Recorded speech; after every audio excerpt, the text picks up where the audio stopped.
I accidentally broke my favorite coffee mug in the world, and then I somehow also lost the pieces to it. But that won't stop me from fixing it. Okay, I may have slightly exaggerated some of the words in that intro hook, such as favorite and accidentally. In reality, we hit up a thrift store and grabbed some ironic mugs to break, and of course Eva found those 2 matching vintage mugs that she loved, and I threatened to break them. You can probably guess how that worked out. And way in the back, this flawless mug was just begging to get hit with a hammer. I should mention, if you intend on breaking glass or ceramics, always wear safety glasses. I don't really have a strategy here other than trying to keep the lettering intact, and yes, I am worried that this may constitute messing with Texas, but I was less worried when I later looked at the bottom of this mug and found out that it was made in England. As a Texan, I consider that a much more severe case of messing with Texas. This flawless mug, however, ironic, didn't break as well as the other 2 and kind of left some jagged edges and micro cracks throughout the rest of it, so I'm not sure I'm going to be able to use this one.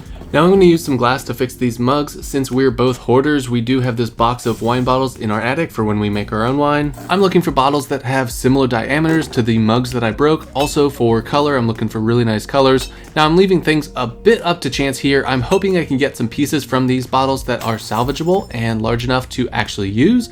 I could use a glass cutting wheel here, but I just didn't really feel like it for this one.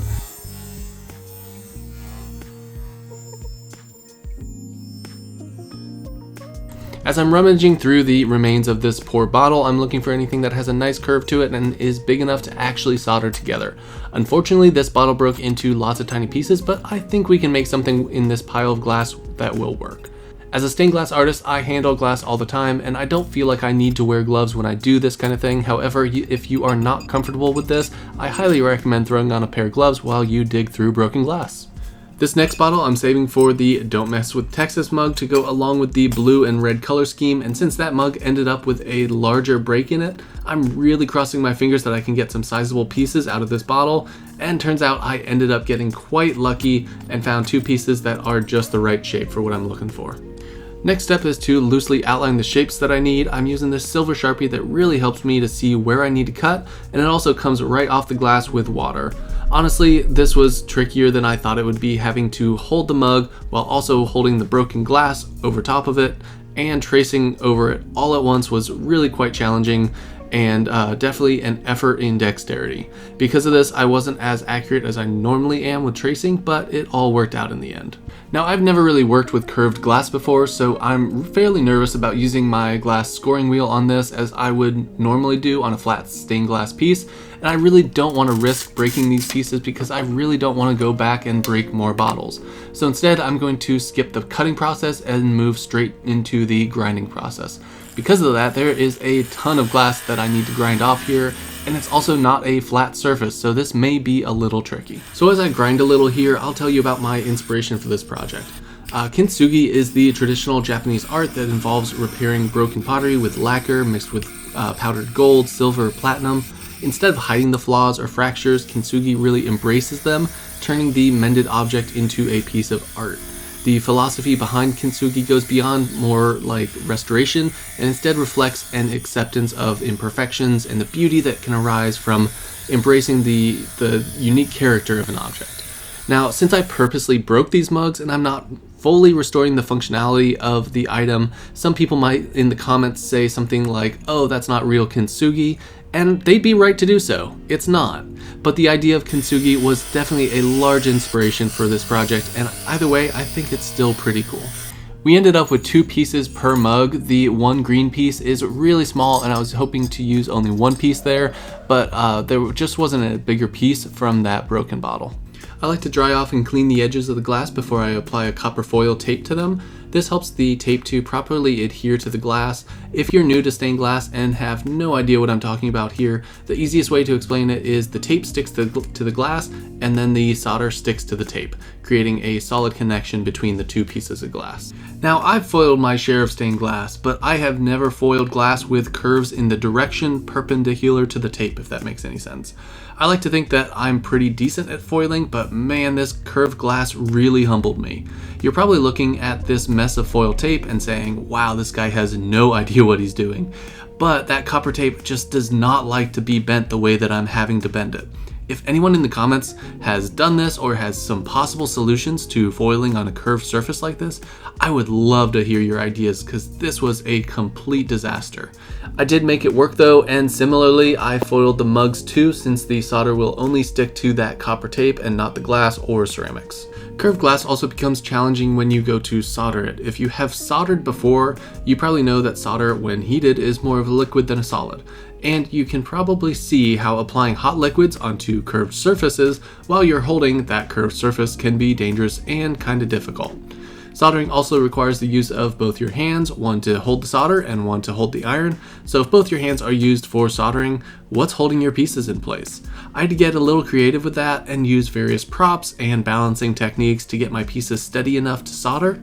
Along with that, I was not as accurate as I should have been with the marking and grinding portion, so there are some decent sized gaps between the glass and the ceramic mugs that I'll really have to fill quite carefully. The risk is that if I heat it up too much, the solder can turn to liquid and fall right through the gaps. So I'll have to be pretty quick about it to keep that from happening. Now, another thing I should mention is that once I solder these mugs, they are completely not safe for drinking. Solder contains lead, and lead does not agree with your digestive system. So instead, I'll be turning these into candle holders. I could have used lead-free solder, but lead-free solder is notoriously difficult to work with, and just because it's lead-free doesn't necessarily mean it's 100% safe to drink out of. Also, submerging stained glass into liquid can damage it over time and cause leaks. The copper foil tape is really strong, but prolonged water exposure has a way of getting under that tape and causing problems. You can see those drips coming off the mug. This is where you really need to be extra careful with your hand placement. If that solder was hot enough and I was holding the bottom of the mug, those drips could easily travel down to the bottom of that mug and burn me. So instead, I'm using that little white sponge that you see there and other props to support the mug, while I try to only touch the mug by the handle while I'm soldering. With this being one exception, because I really just needed to hold this tiny little piece in place while I tack it into place with solder.